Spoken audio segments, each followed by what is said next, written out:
नमस्कार, स्वागत है आपका जी के डिजिटल शो पर। मैं हूं पलक यादव और आज हम बात करेंगे क्रिप्टो करेंसी के एक बहुत अहम पहलू पर जिसका नाम है ब्लॉकचेन। अब क्रिप्टो तो हम समझ गए, मगर ये सवाल आपके मन में जरूर आया होगा कि आखिर जितनी भी क्रिप्टो से होने वाली ट्रांजैक्शंस हैं, उनका रिकॉर्ड कैसे रखा जाता है या उन्हें सिक्योर कैसे किया जाता है, या जो हमने क्रिप्टो के डिसेंट्रलाइज्ड होने की पिछले वीडियो में बात की थी, आखिर वो कैसे पॉसिबल है। इस सब का एक ही जवाब है, ब्लॉकचेन। ब्लॉकचेन एक बड़ा सा बटा हुआ डेटाबेस है जो हजारों लाखों कंप्यूटर्स पे शेयर्ड होता है और ये सारे कंप्यूटर्स आपस में कनेक्टेड होते हैं। आसान भाषा में कहें तो जैसे एक दुकानदार अपने पास एक रजिस्टर बना के रखता है ना कि कितना राशन आया, कितना बिका, ठीक वैसे ही ब्लॉकचेन एक डिजिटल रजिस्टर की तरह होता है। अब वैसे तो ब्लॉकचेन का कई सेक्टर्स में इस्तेमाल हो सकता है, मगर ये हाल ही में सबसे ज्यादा पॉपुलर हुआ क्रिप्टो करेंसी से होने वाली ट्रांजैक्शंस के लिए। वैसे तो ब्लॉकचेन एक एक्सपेरिमेंट के तौर पर 1991 में आया था, मगर इसका इस्तेमाल शुरू हुआ 2009 में जब बिटकॉइन आया। जी हाँ, कुछ सुना सुना लगा। सातोशी नाकामोटो ने जब 2009 में बिटकॉइन शुरू किया, तब ही बिटकॉइन के आसपास उन्होंने ब्लॉकचेन का कॉन्सेप्ट यूज किया। चलिए इसको जरा ऐसे समझते हैं।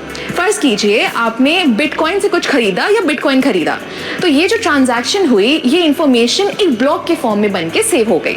फिर आपने उस बिटकॉइन को बेचा तो फिर से एक ब्लॉक बन गया। अब ऐसे ही आप जितनी बार ट्रांजैक्शंस करेंगे तो उसका एक ब्लॉक बनता जाएगा और वो सारे ब्लॉक्स एक चेन से जुड़ते जाएंगे, इसलिए इसका नाम है ब्लॉकचेन। सिंपल। मगर ये हमारे ट्रांजैक्शन यानी लेन देन के डेटा को सेव कैसे रखता है। हर एक ब्लॉक की अपनी एक आइडेंटिटी होती है। जैसे आप और मेरा फिंगरप्रिंट कभी सेम नहीं हो सकता, वैसे ही हर ब्लॉक को एक की मिलती है जो उसकी अपनी होती है और सबसे अलग होती है। क्योंकि ये डिसेंट्रलाइज्ड होता है, तो अगर इस चेन के किसी ब्लॉक में कोई दिक्कत भी आती है तो बाकी ब्लॉक्स पर कोई फर्क नहीं पड़ेगा। ब्लॉकचेन एक ऐसा सिस्टम है जिसे हैक करना, हटाना या चेंज करना लगभग नामुमकिन है।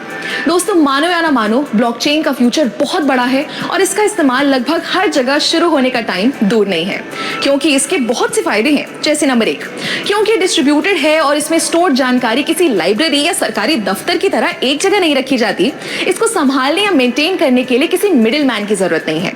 दूसरा, ब्लॉकचेन एकदम ट्रांसपेरेंट है, यानी आप और मैं कभी भी इसको एक्सेस कर सकते हैं और अपनी ट्रांजैक्शंस पर नजर रख सकते हैं, जिससे फ्रॉड के चांसेस बहुत कम हो जाते हैं। तीसरा, ब्लॉकचेन पर हर इंफॉर्मेशन को बहुत आसानी से ट्रेस किया जा सकता है, यानी पुरानी से पुरानी ट्रांजैक्शन को भी हम देख सकते हैं। चौथा, ये टेक्नोलॉजी एकदम फास्ट है।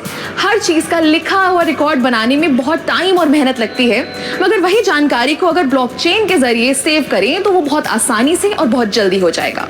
और आखिरी, जैसे मैंने पहले भी बताया कि ये बहुत सेफ है, तो आप टेंशन फ्री होकर इसका इस्तेमाल कर सकते हैं। क्या आपको पता है, बहुत से भारतीय बैंक ने इस ब्लॉकचेन टेक्नोलॉजी को ऑलरेडी यूज करना शुरू कर दिया है, जैसे ई-केवाईसी के लिए, ई सिग्नेचर के जरिए ऑनलाइन डॉक्यूमेंट्स या कागजात वेरीफाई करने के लिए, कमर्शियल लेटर्स बनाने के लिए इत्यादि। हमारी प्लानिंग कमीशन यानी नीति आयोग ने भी ब्लॉकचेन पर व्हाइट पेपर पब्लिश कर दिया है, जिसमें ई गवर्नेंस को लेकर इसके इस्तेमाल की बात की गई है।